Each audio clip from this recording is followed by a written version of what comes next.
ৰূপহীহঁতৰ বৰঘূলিৰ বিশিষ্ট মৌলানা আব্দুল আজিজ সাহাবৰ জানাজা নামাজত অংশগ্ৰহণ বিধায়ক নুৰুল হুদাৰ। ৰূপহীহঁত ৩ নং বৰঘূলিৰ মৌলানা আব্দুল আজিজ সাহাবৰ দেহাৱসান। তেখেতৰ মৃত্যুত সমগ্ৰ অঞ্চলজুৰি পৰিছে শোকৰ ছাঁ। বিশিষ্ট মৌলানা আব্দুল আজিজ সাহাবৰ জানাজা নামাজত বিধায়ক নুৰুল হুদাই অংশগ্ৰহণ কৰি গভীৰ দুখ প্ৰকাশ কৰাৰ লগতে তেখেতৰ পৰিয়ালবৰ্গলৈ গভীৰ সমবেদনা জ্ঞাপন কৰে।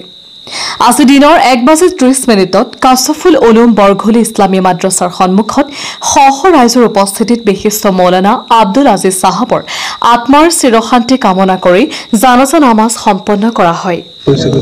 এই বৰঘূলি মাদ্ৰাছাৰ শিক্ষকো আছিলে আৰু বিশিষ্ট এজন উলামা হজৰত মৌলানা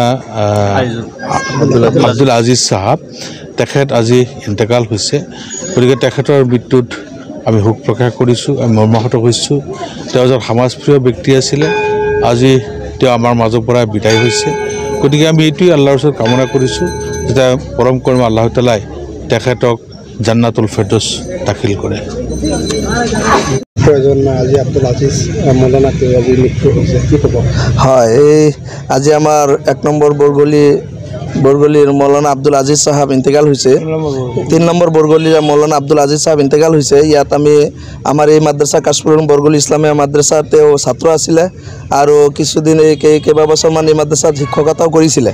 গতিকে আমি আজি এজন আমাৰ লগৰীয়া শিক্ষক সতীৰ্থ এজনক বিদায় কৰাত আমি মৰ্মাহিত হৈছোঁ আৰু আমি তেওঁৰ ৰুহৰ মাগফিৰাতৰ কাৰণে আল্লাহৰ ওচৰত দোৱা কৰিছোঁ যাতে আল্লাহ তাআলা তেওঁৰ কবৰ জান্নাতৰ বাগিচা বনাই দিয়ে আৰু তেওঁৰ যে পৰিয়ালবৰ্গ আছে তেওঁলোকক যাতে শান্তি দিয়ে। আৰু আমি আজি তেওঁক হেৰাই পেলাই আমি আজি মৰ্মাহিত হৈ আছোঁ যে আমাৰ লগৰীয়া এজন আজি দুনিয়াৰ পৰা ওলাই গ'ল আৰু তেওঁৰ ৰুহৰ মাগফিৰাতৰ কাৰণে আমাৰ মাদ্ৰাছাৰ পক্ষৰ পৰা দোৱা কৰিছোঁ। মৃত্যুৰ সময়ত কিমান বয়স আছিল? মৃত্যুৰ সময়ত প্ৰায় ৭০ কিমান হ'ব? ৭০ নহয়, প্ৰায় ৭০, ৬০ৰ ওপৰতে আছিলে তেওঁৰ বয়স। আৰু আমাৰ এই ওলামাসকলৰ লগত তেওঁ মিলিজুলি চলিছিলে আৰু আমি জনামতে বৰ ভাল মানুহ আছিলে। গোটেই অসমৰ মানুহৰ ওচৰত মই আবদাৰ ৰাখিছোঁ যে এজন যোগ্য আলিম হোৱা হিচাপে সকলোৱে যাতে তেওঁৰ ৰুহৰ মাগফিৰাতৰ কাৰণে দোৱা কৰে।